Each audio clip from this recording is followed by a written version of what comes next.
facing the country through his book, but the ones that he hits big time are those.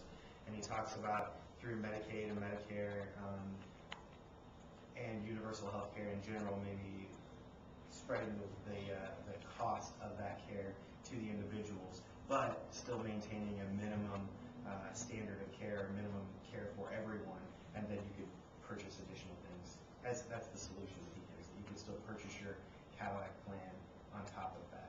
But you would be responsible for paying for that. Yes. Mm-hmm. But as far as all the other things that he mentions, the ones that he goes back to multiple times are the big issues of Medicare, Medicaid, which he calls entitlement programs, right? Because when how he talks about how the amount of discretionary spending that the government actually has power over is getting to be a small percentage because of the fact that these two entitlement programs, as well as the other factor that we're talking about in sort of federal deficits and debts, is interest payments, right?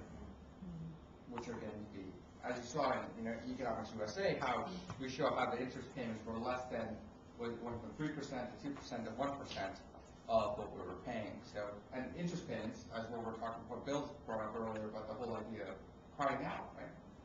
Is because if you have that interest rate being a larger part of your the GDP and so forth, and what the government allocation is, then you've got less money to spend on programs. I think from I heard your group over there talking about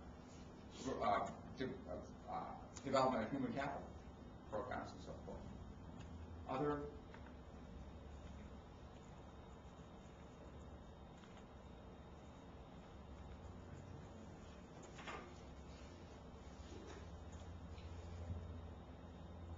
thought maybe that some of the other arguments are contributors to the deficit and debt were definitely on the table, but not examined as in depth as the entitlement programs, and that was something that we talked about. In particular, there's two sides to the deficit. There's the revenue and there's the expenditures, and the revenue side was not really explored as much as we thought it could have been. okay. Because you're going to talk about public policy in terms of taxation as one example. Right. They could have been. It was in there. It was definitely, there were elements in there, but it wasn't explored.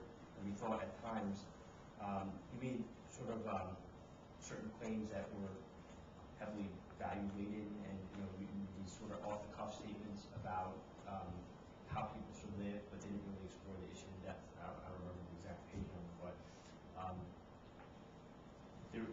that argument came up a few times. And he would touch upon how people are taxed and or ways in which the government collects revenue, but it wasn't explored as much.